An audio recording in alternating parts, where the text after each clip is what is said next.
हम लोग आज फाइनल अकाउंट चालू करेंगे। इस क्लास में हम लोग फाइनल अकाउंट पूरा डिटेल वाइज पढ़ेंगे।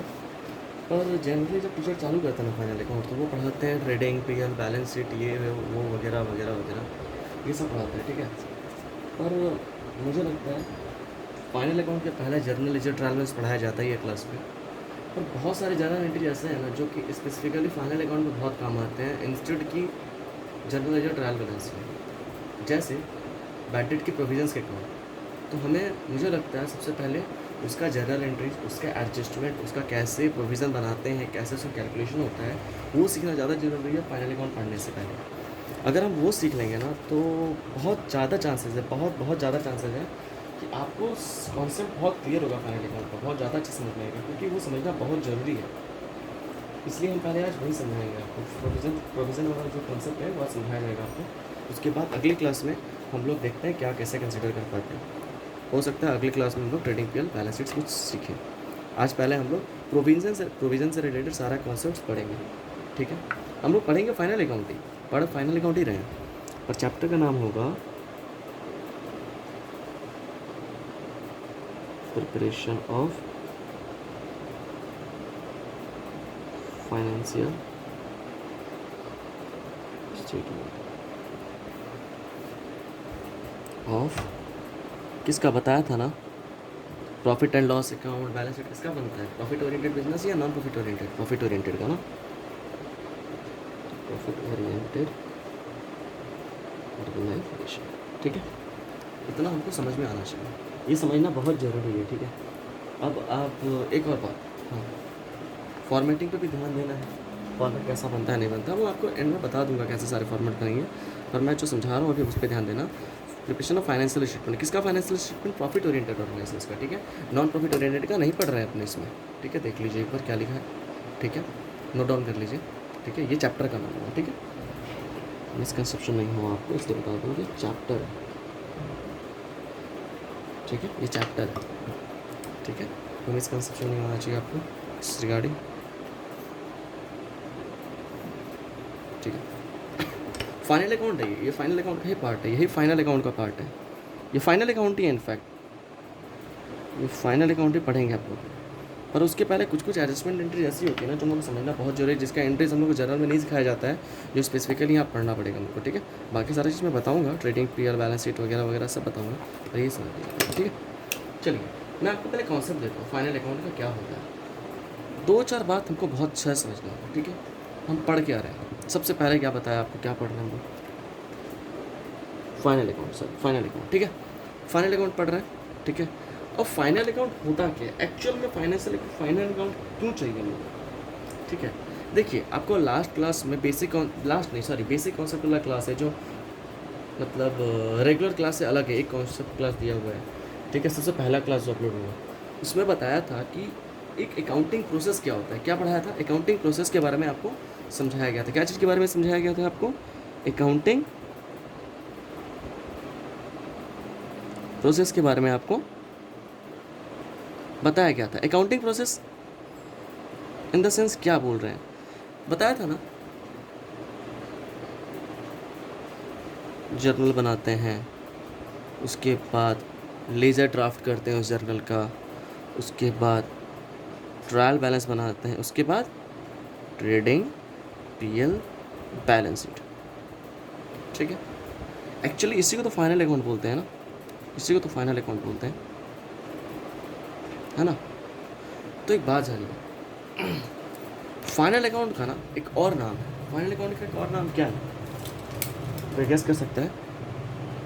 एक और नाम नहीं बोलेंगे इसको, अकाउंटिंग प्रोसेस का कौन सा प्रोसेस बोला जा सकता है, या कौन सा पोजीशन पे बोला जा सकता है, इसको बोलते हैं, इसको हम बोल सकते हैं, ये हमारे अकाउंटिंग प्रोसेस, ये जो अकाउंटिंग प्रोसेस चल रहा है, जो अकाउंटिंग प्रोसेस चल रहा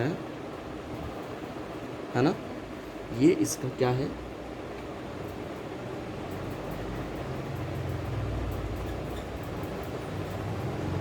फाइनल डेस्टिनेशन।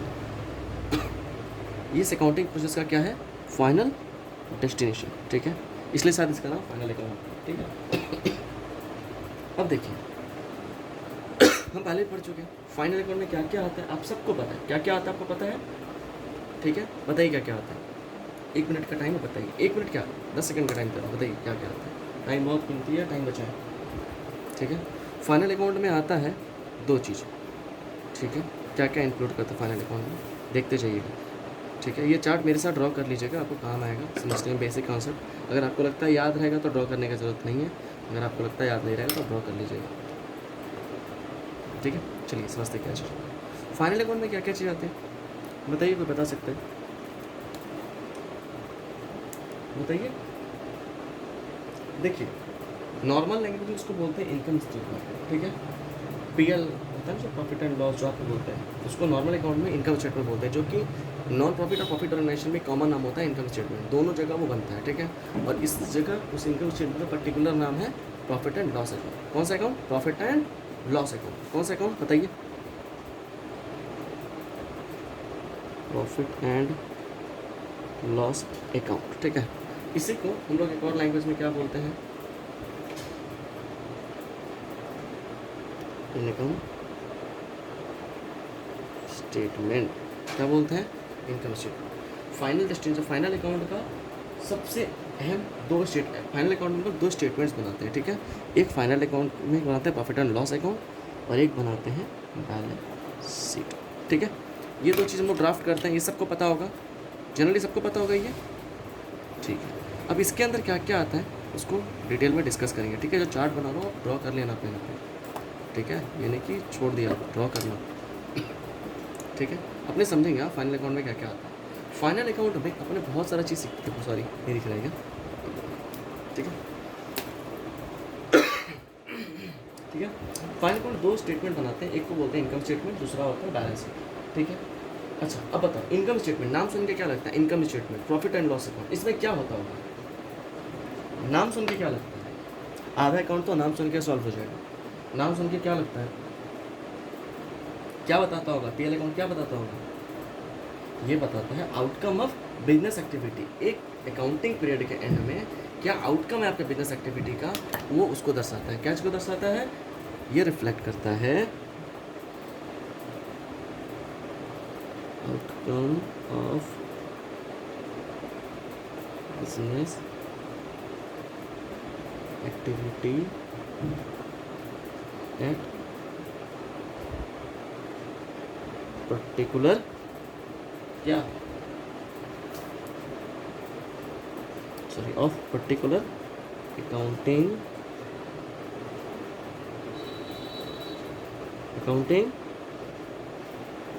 पीरियड। ठीक है, ये आउटकम बताता है कि क्या बिजनेस एक्टिविटीज़ का क्या आउटकम है। जो बिजनेस कर रहे हैं, इतना सारा ये ना कर रहे हैं, इतना कर रहे हैं, इतना सारा काम करते हैं बिजनेस के नाम पे। ठीक है, उसका एक्चुअल आउटकम क्या आ रहा है, उससे हम क्या प्रॉफिट कर रहे हैं, क्या अर्न कर रहे हैं। ठीक है, उससे क्या कमा पा रहे हैं। ठीक है, उसी को बोलते हैं पीएल अकाउंट, या फिर आप जो बोलते हैं ना इनकम स्टेटमेंट, वही बोलते हैं। बैलेंस शीट क्या करता है, देखिए ये आपको यहाँ एक बहुत छोटा सा अंतर है, यहाँ है ऑफ। ठीक है, ठीक है, और जब पीएल अकाउंट बनाते हैं ना लोग, स्टेटमेंट में लिखते भी हैं फॉर दी ईयर एंडेड 31 मार्च, जो भी, सॉरी उम्मीद है ऐसा लिखते हैं। ठीक है, ठीक है, इसमें एक फ़र्क आने वाला है, बता दूँ। इसमें और बेसिकली होती है आउटकम। आउटकम मतलब, आउटकम का क्या मतलब होता है, तो बता पाएगा आउटकम का मतलब क्या है, कैसा आउटकम, क्या देखते हैं। नहीं बताता हूँ, सुनिए।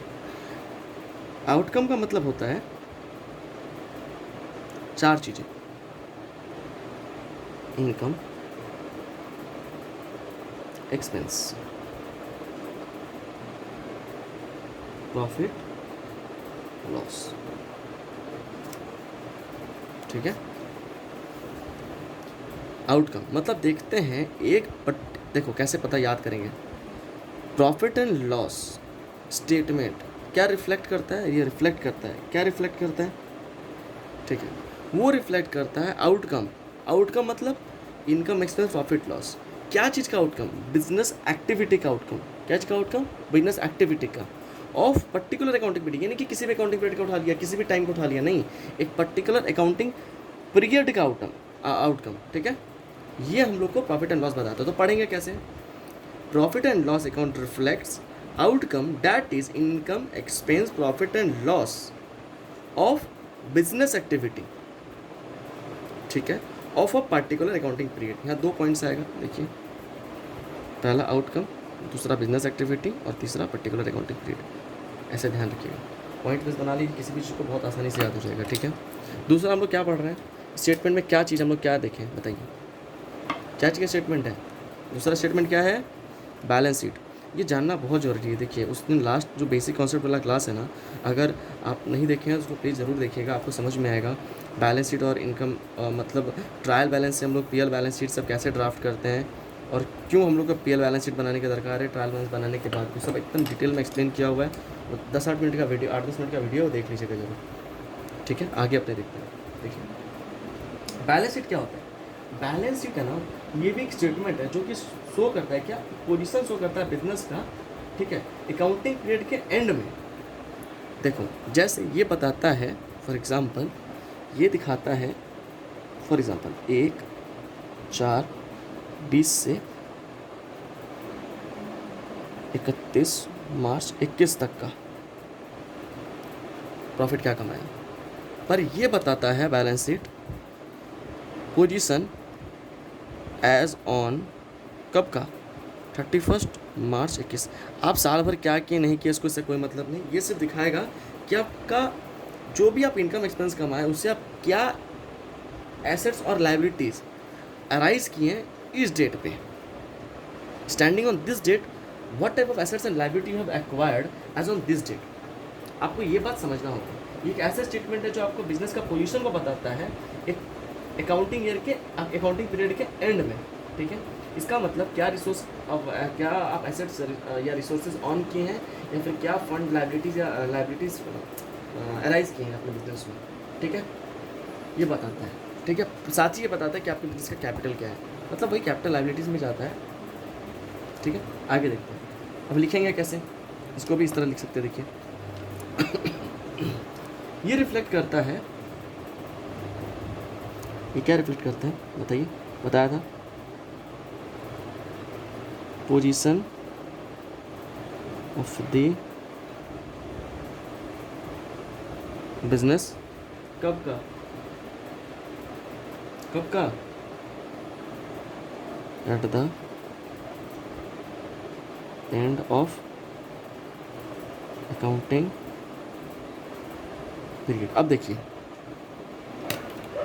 ये क्या है, ऑफ पर्टिकुलर अकाउंटिंग पीरियड, और ये क्या, एट द एंड ऑफ। ये फ़र्क दिख रहा है, ये पूरे साल का बताता है, ये सिर्फ एयर एंड पे आप कहाँ खड़े उसका बताता है, ठीक है, ठीक है, क्लियर हो रहा है अकाउंटिंग पीरियड, ठीक है। इसमें हम लोग 2-3 चीज़ समझते हैं, ठीक है, ध्यान सुनिएगा एकदम, इसमें हम लोग 2-3 चीज़ समझते हैं। इसका मतलब पोजीशन का क्या मतलब